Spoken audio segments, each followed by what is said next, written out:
le creamos limitaciones a las personas por el simple hecho de que creemos que son diferentes, pero es que al final es un estereotipo que nos hemos creado. También ha salido hace poco, que además ha salido la resolución provisional de financiación para residencias y también para centros de día, donde hay una línea para centros, personas con discapacidad, y hay zonas rurales ahí, ¿no? De alguna forma también estamos intentando darle ese empujoncito a esos proyectos. Muchas veces yo creo que no se entiende qué es discapacidad, algunas discapacidades, porque estamos acostumbrados a verlo en el día a día y no somos conscientes de ver las limitaciones que esa persona tiene. Y muchas veces son los colectivos los que nos tienen que hacer ver, pero no solamente al político de turno, sino a la sociedad en general, que eso existe y que estamos excluyéndolo. Estás escuchando Las Voces de la Inclusión, el podcast de COSENFE Sevilla.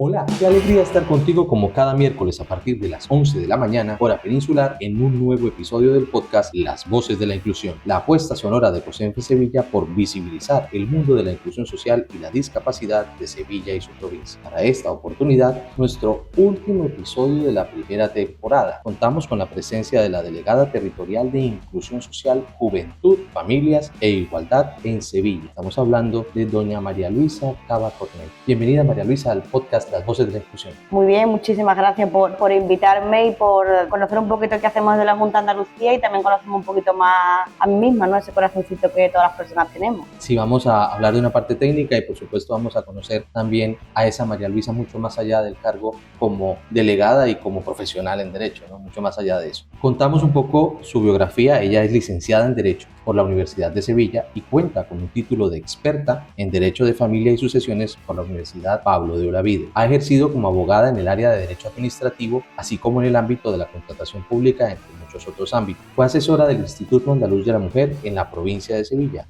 y estaba adscrita hasta hace poco al turno de oficio de violencia de género para la asistencia jurídica a las mujeres que sufren de violencia física o psicológica. Nos vamos rápidamente con la frase de la semana. Dice así: no tengo complejos de ninguna clase, la vida sigue y yo también. Lo único que quiero es que me miren con dignidad. Esto lo dijo Yasmín Esparza, emprendedora y defensora social colombiana con tetraplegia, es decir, discapacidad física. María Luisa, ¿qué opinión le da usted a nuestra frase de la semana? Creo que en muchas ocasiones nos ponemos las personas limitaciones por el simple hecho de que otras personas nos miran de forma distinta. Y creo que realmente tenemos capacidad, fuerza suficiente para romper esas barreras, y creo que el trabajo, tanto de la persona que tiene discapacidad como de la persona que realmente no la tiene, pero tiene unos prejuicios quizás anquilosados porque la costumbre nos ha hecho llegar a ese contexto, creo que es hora de que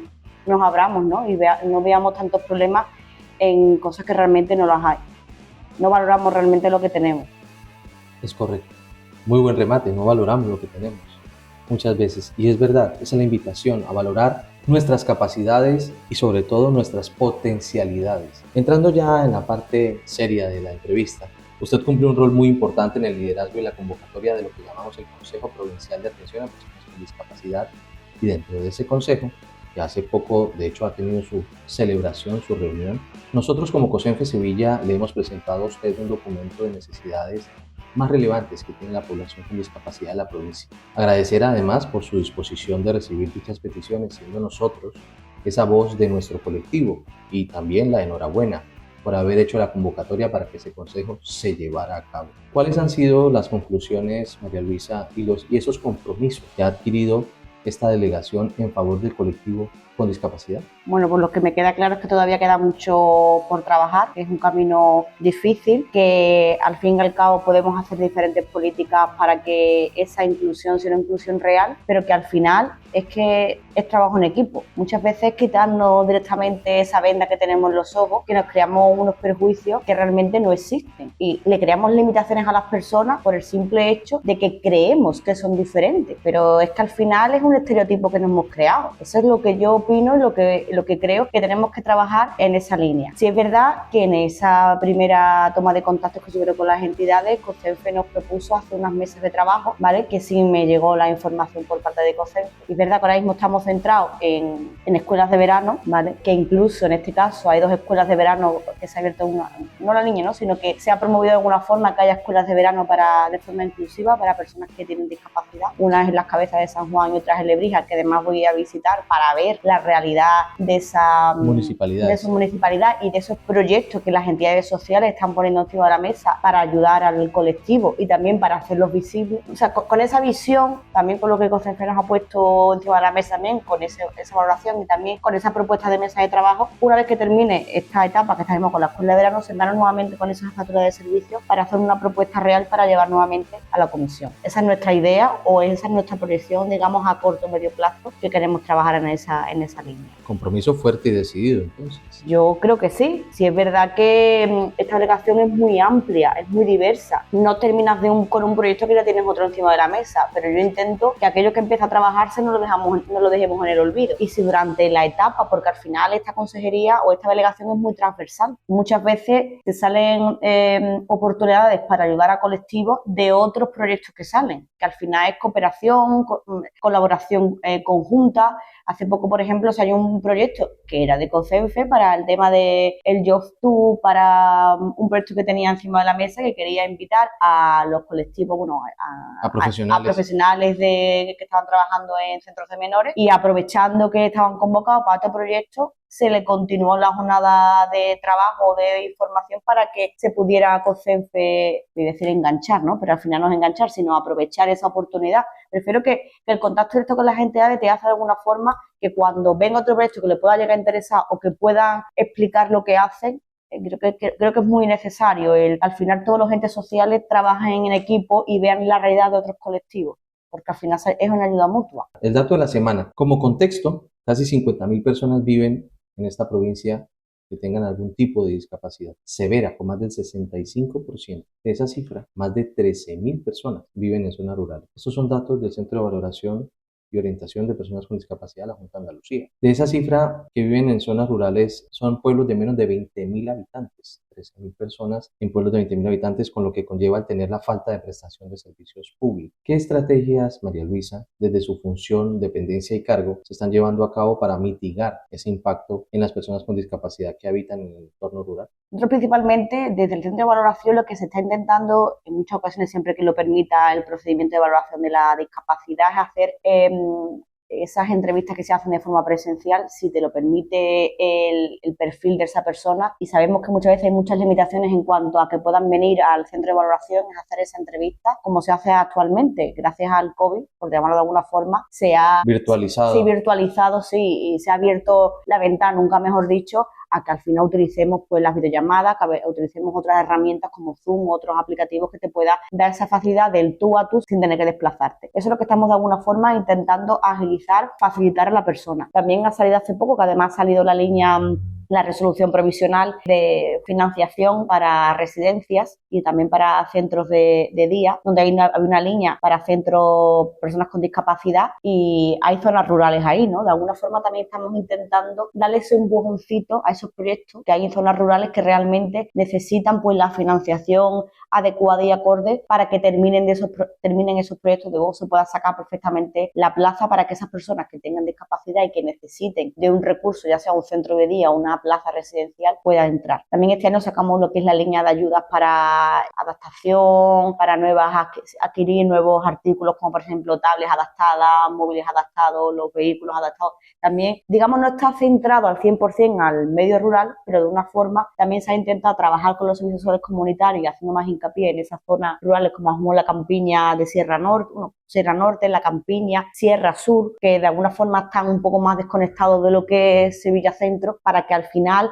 esas líneas de ayuda también lleguen a las personas. No sé si te contestaba de alguna forma. Sí, claro. Cómo estamos trabajando o cómo es la leña, ¿no? Sí. Es que no solamente con este proyecto, sino con todos los proyectos, los servicios sociales comunitarios son la cara más cercana al vecino. Por eso nosotros siempre trabajamos con ellos, siempre le mandamos información para que tengan a pie, iba a decir a pie de campo, ¿sí? A pie de ordenador, en un clic, la información suficiente para que pueda llegar pues a las personas. La accesibilidad a través de la tecnología para las personas con discapacidad. Efectivamente. Tenemos un problema muy grande en Sevilla, espinoso, porque es el parque inmobiliario tan antiguo como lo tiene Sevilla, que no nos permite tener una movilidad más amplia desde el punto de vista residencial o domiciliario, sino que se reduce más allá de lo físico, convirtiéndose esos pisos en pisos cárceles. Para nuestra población es un tema muy difícil porque se tiene que valer del vecino, del familiar, para poder ir a comprar el pan, para bajar a la compra. Se vuelve un caos la vida cotidiana que no viven las personas sin discapacidad al tener un inmobiliario en Sevilla muy antiguo. La nueva ley de propiedad horizontal que ya está en vigencia, ¿cómo se puede aplicar, siendo usted jurista, abogada, profesional en derecho, cómo se puede aplicar en favor de nuestro colectivo esa ley para que la perentoriedad que marca la ley y la efectividad que marca la ley se cumpla hacia nuestra población? Vale, bueno, dos cosas.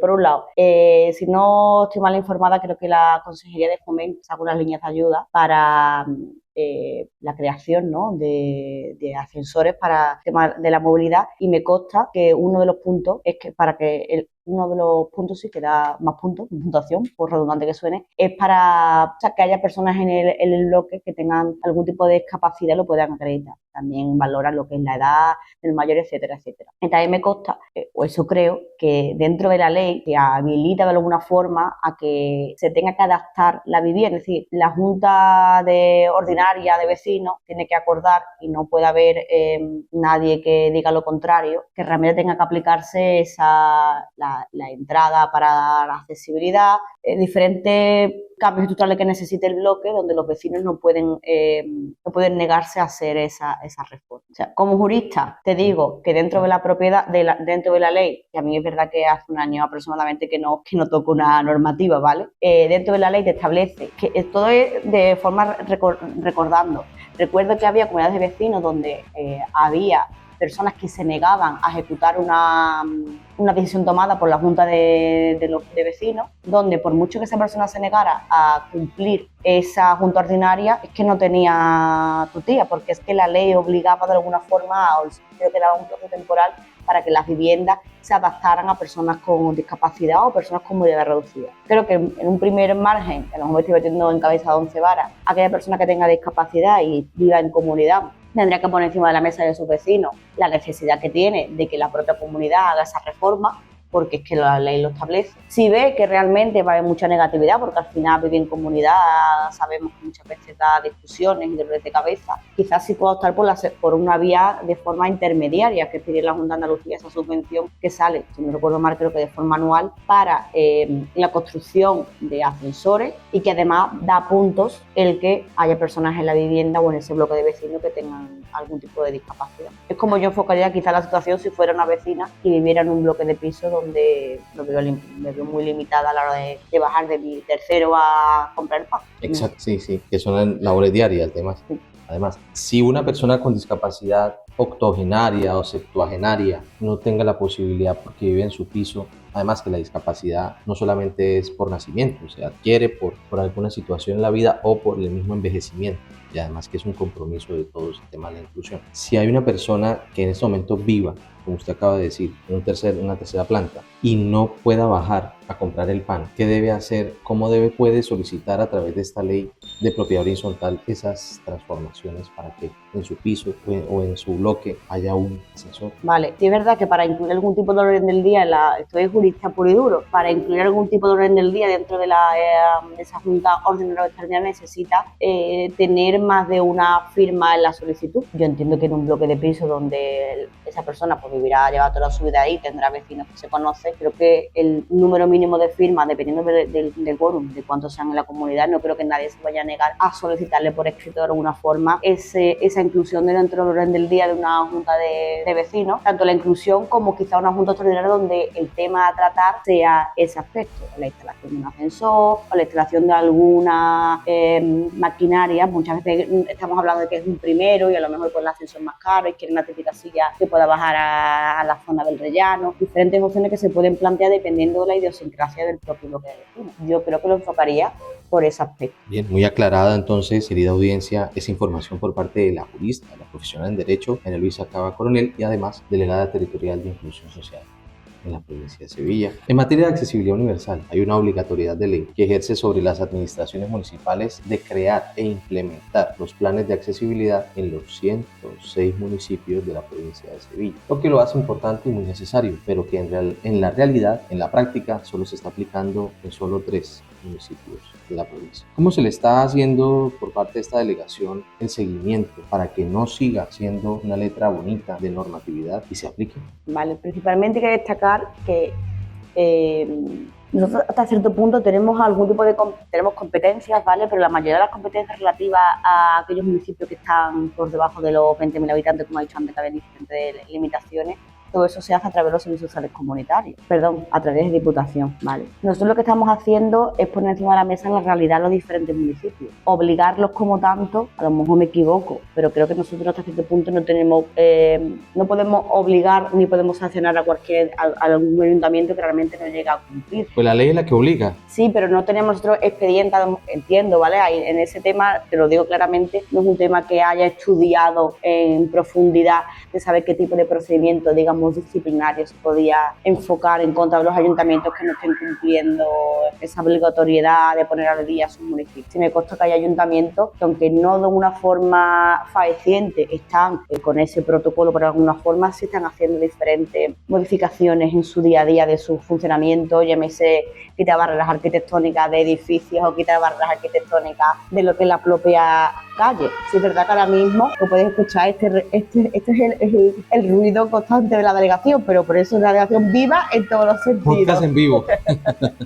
Que me consta que hay municipios más implicados y municipios menos implicados como la vida misma. Me consta que hay municipios que están trabajando mucho en lo que es la eliminación de barreras arquitectónicas. Me consta que son municipios que, por ejemplo, están haciendo planes, llámese FEAR o algún otro plan que vayan subvencionados. Los proyectos traen ya obligatoriamente esa accesibilidad, es decir, esa quitar lo que es la limitación de barreras arquitectónicas, así como una plataforma única, de que no haya escalones, de que haya perfectamente esos pasos, no los pasos de cebra, sino cuando vas cuando vas a incorporarte a la calzada, que haya el tipo de losa que tiene un levantamiento un poquito más amplio, ¿no? Para que la persona que a lo mejor tenga ceguera pueda con su bastón escuchar que realmente está terminando la acera o está empezando. Baldosas podotáctiles se le llama. Estupendo, tú estás de una forma mucho más inclusiva que yo. Me refiero que me consta que están trabajándose en eso. Nosotros como tal punto sí es verdad que hacemos indicaciones o llamadas a tal punto de atención, pero no estamos obligando al 100% con expedientes sancionadores o disciplinarios, porque hasta cierto punto, la verdad es que eso no lo he estudiado. Realmente nosotros como administración podríamos obligar a encauzar la situación de esa manera. No sé si la Dirección de Discapacidad, que está mucho más enfocada a la discapacidad,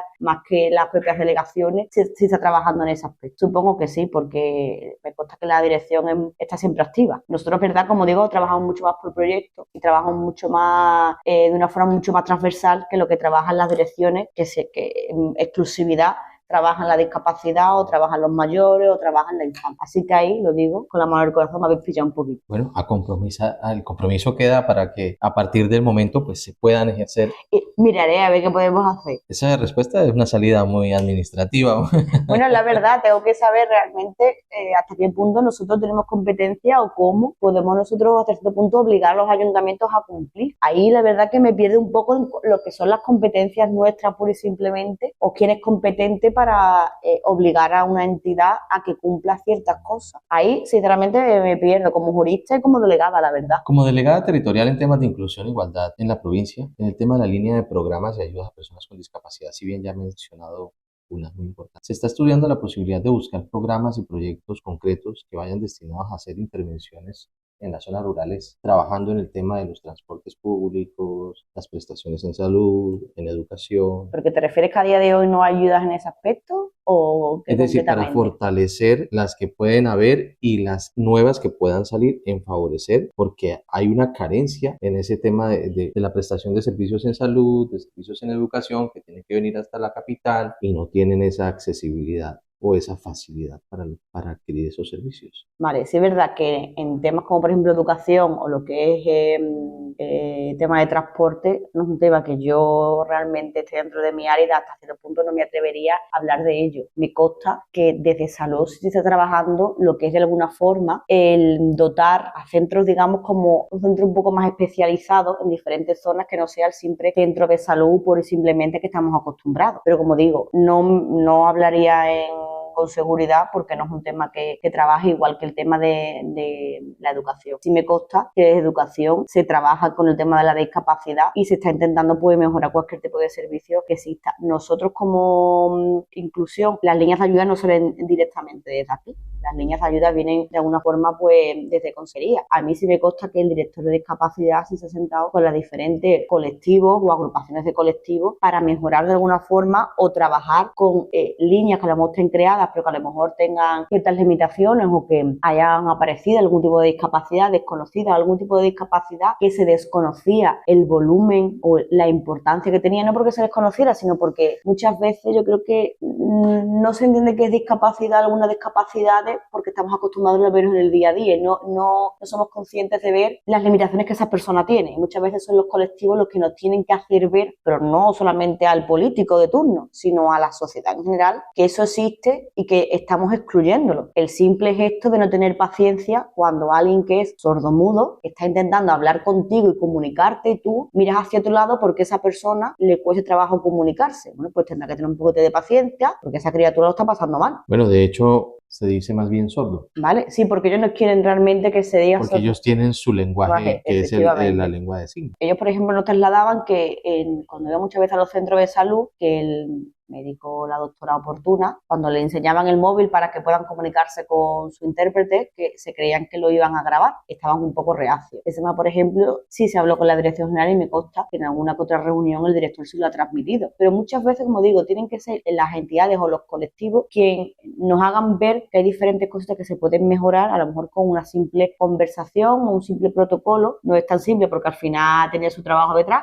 pero bueno, son cosas que se pueden trabajar. A lo que voy, que ahí me consta que, por ejemplo, en alguna de las subvenciones sí se estaba trabajando a lo mejor para hacer algún tipo de inclusión o a lo mejor para que entraran algún tipo de entidades de pequeña envergadura, para que todas las entidades al final no sean grandes entidades, sino para englobar de alguna forma todos los colectivos. Y también por esa necesidad se sacó el año pasado de una forma extraordinaria una línea de ayuda, como he dicho antes al principio, ¿no? Para adquirir diferentes herramientas que sabíamos que en el día a día las personas necesitaban y ahora mismo no estaban cubiertas por ningún sistema público, por ningún tipo de subvención. Aquí la provincia de Sevilla, si no recuerdo mal, fue una subvención de unos 700.000 euros, que con muchísimo trabajo el personal de la casa sacó toda esa línea de ayuda. Tuvimos, creo que fueron unas 1.000 solicitudes aproximadamente, sacamos unos 400 hasta el límite cifra importante de financiación y era muy diversa. Era muy diversa, me refiero en el sentido que las personas pidieron muchísima diversidad dentro del catálogo de cosas que se podían valorar. Me consta que están trabajando nuevamente en esa línea o en alguna línea, pero al final hablamos muchas veces que estamos hablando de financiación que viene al final muchas veces de fondos europeos o del propio gobierno. Al final es un trabajo en equipo que esa financiación llegue para que llegue a todo el mundo. Usted mencionaba ahora que el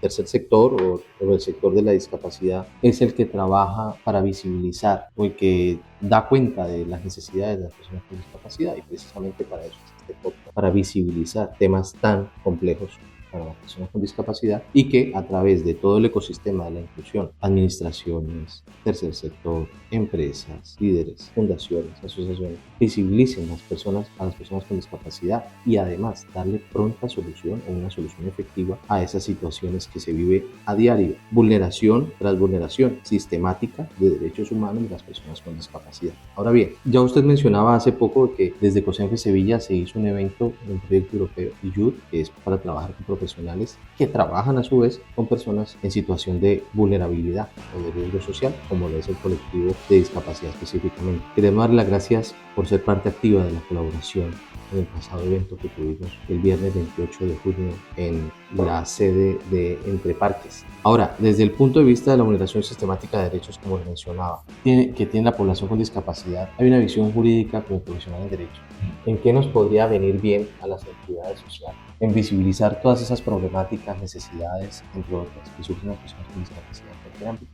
Llámese educación, trabajo, vivienda.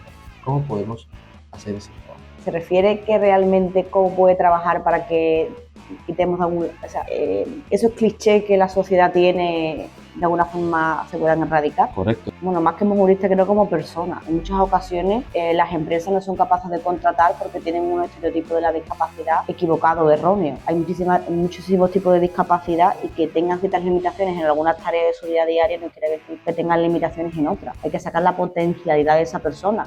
No me gusta enfocarlo en concreto, pero yo estoy trabajando con personas con discapacidad que a lo mejor tienen unas habilidades magníficas.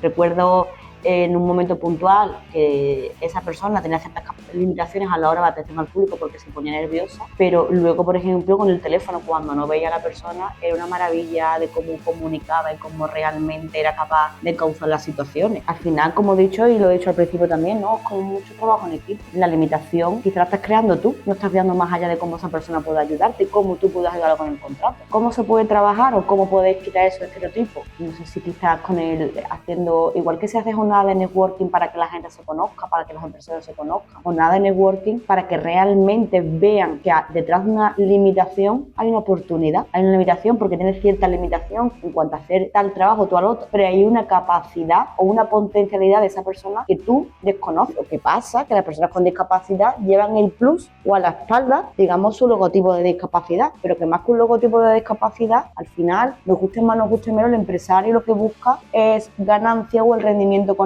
Quizás te va a dar una ganancia extra, unas capacidades que esa persona tiene, aparte de los plus, de las bonificaciones que el empresario pueda llegar a tener. Yo lo vendería como ese plus que te da la persona que tiene discapacidad. Más que tapar la discapacidad, sacaría la potencialidad que esa persona tiene, con la bonificación por X por Y que tiene fiscalmente y esas habilidades que esa persona ha desarrollado por el simple hecho de tener otras limitaciones o tener discapacidad. Ahora, en esa misma visión de profesional en derecho, ¿cómo cree que debemos actuar, parte del movimiento asociativo o el tercer sector, para hacer trabajo en equipo con la administración, en este caso usted, y ayudar para ser más efectivos en dar esas soluciones a las problemáticas que tienen las personas con discapacidad? Recordemos, más de 100.000 personas habitan esta provincia de Sevilla con algún tipo de discapacidad. Yo creo que como lo estáis haciendo ahora mismo, es decir, la puerta de la delegación, igual que me consta de la Dirección General, igual que la Consejería, están abiertas para todas las entidades y, como he dicho antes, muchas veces sois vosotros quienes nos ponéis de alguna forma la realidad encima de la mesa, ya sea por estas reuniones que se tienen de forma puntual cada vez que cualquier entidad o colectivo nos lo pide, como con esas mesas de trabajo que han empezado a funcionar. Hemos ya conocido esa parte técnica que tiene nuestra invitada María Luisa Cava Coronel. A ti, que nos escuchas, te queremos animar a que te suscribas gratis a nuestro canal oficial en YouTube para que puedas estar informado semana tras semana de un nuevo episodio de esto que se llama Las Voces de la Inclusión, el podcast de COSENFE Sevilla. Seguimos en esta conversación con la delegada territorial de Inclusión Social, Juventud, Familias e Igualdad en Sevilla. Llegó el momento de descubrir a María Luisa más allá de la funcionaria pública, de la abogada. Queremos saber su faceta más humana. ¿Qué hobbies tiene María Luisa? Últimamente mis hobbies solo son firmar y leer expedientes, pero no, bromas aparte. Hombre, tiempo libre aparte, también, sí. claro. Mi tiempo libre me gusta ir al gimnasio de vez en cuando porque desconecto mucho y me desestreso. El pasear por la playa o el simple hecho de tumbarte en la tumbona y escuchar las olas del mar, a mí eso me tranquiliza mucho. Como cualquiera, ¿no? Me gusta ir a conciertos si el tiempo me lo permite, estar con mis amigos, con mi familia, conocer, me gusta mucho hacer el turistear, como yo le llamo, el conocer los pueblos nuestros de Sevilla. Yo creo que tenemos mucho potencial patrimonial en la provincia de Sevilla, muchas veces lo desconocemos. Me gusta mucho ir de pueblo, a conocer pueblos, su gente, sus tasquitas, eso. A grandes rasgos creo que te he dicho todo lo que me gusta hacer. ¿Qué ilusiona a María Luisa Cava Coronel? ¿De qué me ilusiona el cambiar? ¿Por qué te hace ilusión? A mí me ilusiona esta etapa que estoy viviendo, porque es verdad, yo me he dedicado al mundo de la abogacía, mi despachito pues la verdad que no iba mal. Me dieron esta oportunidad, creo que hay trenes que solamente pasan una vez en la vida y que si me dan la oportunidad de intentar cambiar por poco que sea mi provincia, creo que lo voy a hacer. Hay veces que pues las fuerzas le flaquean porque esta delegación no es fácil, es ardua, es muy diversa, los colectivos pues reivindican como es normal porque para eso está y nosotros lo recibimos, pero hay veces que sí es verdad que el día a día pues se hace muy pesón. pero no por eso yo me voy a desmotivar ni a tirar la toalla, porque es que creo que el reto que tenemos y la oportunidad que nos han dado los andaluces y las andaluzas es que hay que trabajar. Esta oportunidad, como digo, es un tren que pasa en la vida, no pasa más veces. ¿Cuál es el sueñño que aún le falta por cumplir en la vida? Bueno, sueño. Yo soy feliz con lo que tengo. Eso es gratitud. Yo soy feliz. Me gusta cambiar algunas cosas, pero por eso un mundo más inclusivo, no tengo tantos estereotipos, la gente crea problemas por tontería, de verdad, hay que vivir la vida, hay que disfrutarla. Me gustaría que la gente no fuera tan negativa. Ese es mi sueño, que la negatividad no fluyera tanto. Si pudiera elegir un lugar en el mundo, ¿cuál sería y por qué? Para vivir, para conocer, para disfrutar. Para vivir yo me quedo con mi Sevilla y con mi pueblo, Lora del Río. Yo soy de Lora, soy de pueblo, me gusta decirlo. Sí, es verdad que paso poco tiempo allí ahora mismo, pero yo, mi pueblo, mi gente, mi Sevilla. Para viajar, cualquier parte del mundo. Yo quería ir a la India, pero no tengo tiempo de viajar. Pero la India y otros países me gustan mucho con las otras culturas. Es que se te abre la mente viendo otras formas de vivir la vida. ¿El mayor logro de su vida hasta el momento? Mi mayor logro, lo que conseguí hasta este punto con 38 años. Creo que no todo el mundo creo que con 25 o 26, ya no lo recuerdo, fui la primera de interalcalde en mi pueblo, que además era la interalcalde más joven de la provincia de Sevilla. Para mí eso era más que un logro, una satisfacción de que alguien apostara por alguien joven, igual que ahora. Mis compañeros pues, a lo mejor tienen mucha más experiencia profesional que yo, y yo con 37 años, que llegué aquí con 36, pues la verdad no es un logro, no lo veo como un logro, lo veo como algo que yo pueda decir, pues ole tú, porque no por mí, sino por la gente joven, y que realmente hay oportunidades para nosotros, que muchas veces hay que saber esperar o trabajar mucho, no te regalan las cosas. No lo vería como un logro, lo vería como que se consiguen los logros, se consigue avanzar muchas veces por no decaer. No ha salido esto, pues sale lo otro. No ha salido esto. Yo me he presentado a muchos exámenes de ayuntamiento, yo algunos los he aprobado, me refiero para técnico de la administración. Unos los ha aprobado y otros no, pero no ha decaído. Lo intenta. No te va la oportunidad laboral porque tienes discapacidad y creas una limitación. Seguro que hay alguna persona que es capaz de ver lo que hay de ti a través de tus ojos. Es capaz de realmente no ver limitación, sino ver una oportunidad de cómo sacar el mayor potencial a esa persona. ¿Una motivación en su vida, María Luisa? Motivación, el mejorar la vida de los demás.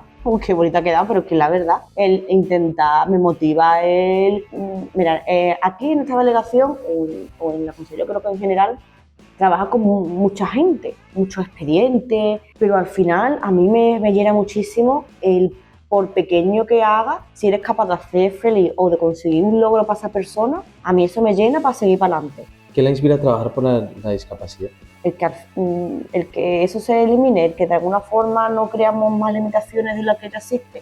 Que creo que hasta cierto punto, en algunas ocasiones, la sociedad ha dado un pase hacia atrás y creo que hay que empujar y ayudar en ese aspecto. Creo que eso, el intentar que la gente, quizás sea muy repetitiva, pero que la gente vea que la persona con discapacidad es una persona diferente, pero que tiene derecho a ser feliz.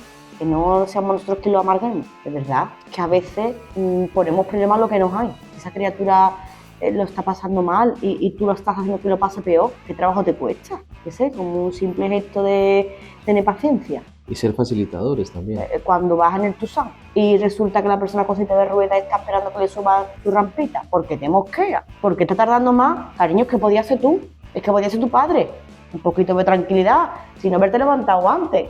Pues Dios, y esa criatura cuando entra allí en el autobús, la gente criticando, un poquito de empatía. Quizá por el cargo ve algunas cosas que antes a lo mejor no veía y te mosquean o te chocan. ¿El mayor reto o dificultad que ha tenido María Luisa? Aquí la dependencia. Pero bueno, estamos trabajando en ello, yo verdad que no desisto. Ahora tenemos reunión con los evaluadores, es un reto importante. Pero todas las áreas de esta casa son importantes porque al final tocan a la persona. Dependencia, discapacidad, mayores, la protección de menores, todas son importantes porque todas trabajan con la persona y al final con la felicidad de la persona. Rápidamente, un libro para recomendar. Un libro para recomendar, mira, me leí, pero es que los últimos libros que leo son de gobernanza, entonces no sirve. Mira, te voy a decir un libro que yo me leí un libro de autoayuda que me ayudó muchísimo, que se llama Inteligencia Emocional. En un momento de estos de tu vida que estás un poco deprimida, que esto se te viene encima, me leí ese libro y después me preguntaron qué había hecho con mi vida porque mi mente había cambiado. Y no me lo terminé de leer. Me ayudó a no ver problemas donde no los hay. Y creo que ese tipo de libros hay que leérselo, no tener miedo a comprarlo o a cogerlo de la biblioteca. Es que ayuda. ¿Un valor para rescatar en la sociedad? Un valor, la humildad, la solidaridad, la empatía. Y además creo que la empatía es que muchas veces nos ponemos en la piel de otra persona. Nada más que miramos nuestro ombligo a nosotros mismos. ¿No ves que, chiquillo, qué te puede pasar a ti? ¿Qué podías ser tú? Bueno, un breve mensaje para las personas con discapacidad y personas sin discapacidad en el trabajo hacia un mundo más inclusivo. Eso es complicado. Yo le diría realmente a esas personas a las personas que tienen discapacidad que no caigan en los estereotipos, que no decaigan, que no dejen de intentarlo, que la siguen y la consiguen. Por pequeño que sea el logro, es un logro. Que no vale tirar la toalla ni mirar hacia otro lado realmente porque tengas discapacidad, que tienes que intentar seguirlo. Que si te sale algo mal, va a llegar otra oportunidad, pero que la oportunidad hay que buscarla, no vale quedarse en casa por el simple hecho de tener discapacidad. Y a la persona que no tiene, que abra los ojos. De esta manera, querida audiencia, te damos las gracias por permanecer. Muchísimas gracias también por compartir este contenido en tus redes sociales, en tus contactos de WhatsApp. Y así, esta información, este podcast, esta gran apuesta de COSENFE Sevilla, se difundirá y se conocerá muchísimo más. Soy Claudio Vergara, comunicador social, periodista, al servicio de todos ustedes y persona con discapacidad física. Nos escuchamos en una próxima oportunidad. A todos un gran abrazo. Chao, chao. Gracias por escuchar el episodio. Te esperamos en el próximo. Recuerda dejarnos tus comentarios y compartir nuestro podcast en tus redes sociales. Somos COSENFE Sevilla.